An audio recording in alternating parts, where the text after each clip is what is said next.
Por exemplo, quando Jesus diz em Marcos 4:11, questionado sobre os mistérios, ele responde aos seus discípulos: a vós vos é dado conhecer os mistérios do reino de Deus, mas aos que estão de fora essas coisas se dizem por parábolas, para que vendo vejam e não percebam, e ouvindo ouçam e não entendam, e não se convertam, e não lhes sejam perdoados os pecados. Agora vejam que coisa, quando eu li isso pela primeira vez, parecia até que Jesus não queria que as pessoas fossem perdoadas ou se convertessem. Aliás, é o que está escrito, não é que parecia.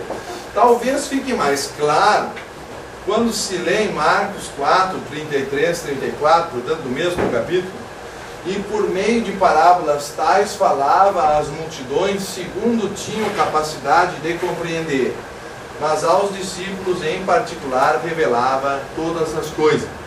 Então é óbvio e evidente que havia pelo menos dois níveis de ensinamento no cristianismo primitivo: um exotérico para as massas em parábolas, outro esotérico secreto para os discípulos escolhidos, e o motivo era o grau de capacidade de compreensão. E vocês estão vendo aqui 4 motivos clássicos. O Sr. Leadbeater comenta do primeiro, dos que são perigosos. Na verdade ele comenta os 4 no livro, mas eu escolhi aqui uma grande quantidade de conhecimento enquadra-se nesta categoria, pois existem forças na natureza que só podem ser manejadas com segurança por homens que passaram por um longo curso de cuidadoso preparo.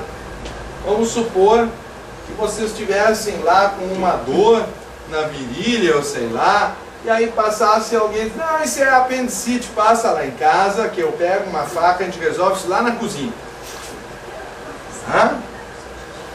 Vocês iriam, mas ele é meu amigo. Então eu vou lá para a cozinha para ele me esfaquear. Nós compreendemos, eu suponho, que é preciso toda uma técnica, uma condição científica, porque há risco de vida. A Bíblia diz que é risco de morte. Eu que sou dinossauro falando isso.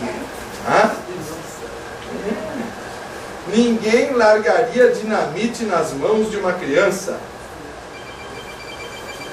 Contudo, isso seria um assunto trivial comparado à responsabilidade de colocar o conhecimento das grandes forças ocultas em mãos destreinadas ou indignas. Exemplo deste perigo não faltam, embora, felizmente, sejam superficiais e insignificantes. As pessoas que aprenderam um pequeno fragmento de conhecimento interno com relação ao fogo serpentino ou Kundalini, ou mesmo alguns exercícios respiratórios elementares, por isso o espírito é chamado sopro, pneuma em grego, frequentemente conseguem arruinar sua saúde ou sanidade mental, enlouquecem, vamos ser claro. E as que foram infelizes o suficiente, ao entrarem em contato com o mundo abaixo do plano físico, vejam que há subplanos mais densos que o físico, dos quais a 8ª esfera pouco se fala na literatura, porque não se deve futricar nessa direção.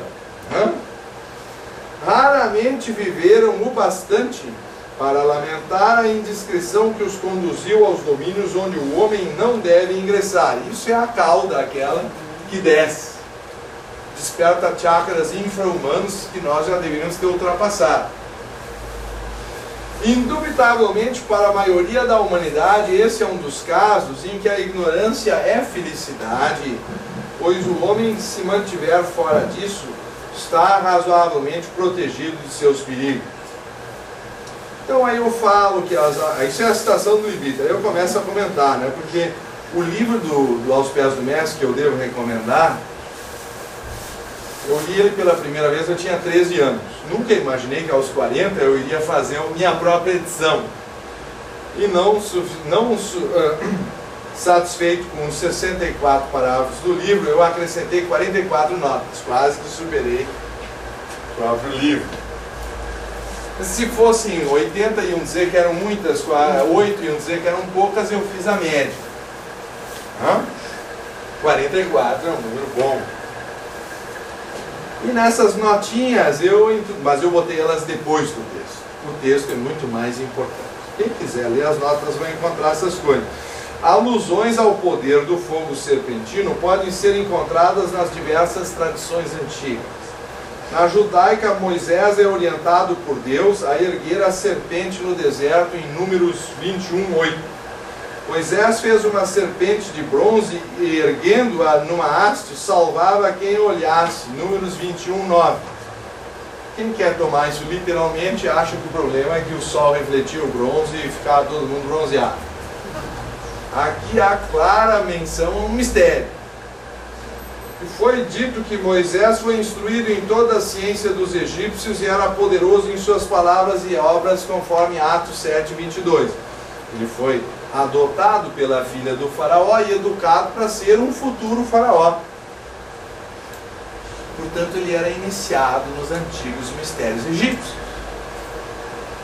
E foi, por sua vez, quem deu força à fundação dos mistérios judaicos, de onde vão se derivar os cristãos. Então, vocês vão notar só 3 figuras significativas que eu citaria que foram iniciadas nos mistérios egípcios e nós temos evidência: Pitágoras, Platão, Moisés. E daí vamos induzir que dos 13 aos 30 Jesus deve ter dado uma passadinha no Egito. Por quê? Se até para fugir, diz a Escritura, da perseguição de Herodes, os pais já o levaram lá, imagina, o maior centro de cultura daquela época era a Biblioteca de Alexandria, que eu lembro a todos que fica no Egito. Será que ele não iria estender seus estudos lá? Ou por que de repente ele desaparece dos 13 aos 30 e depois vem com uma trindade que lembra muito Osíris, Horus e Ísis? O pai, o filho, só que aí tinha a mãe. Na tradição judaica, mais machista, esse assunto tomou o caminho de uma pomba lá, para não dar problema, virou o Espírito Santo, que depois vai fecundar a Virgem Maria fora da trindade, porque o feminino ficou fora. Isso é uma outra discussão que levaria mais tempo, né?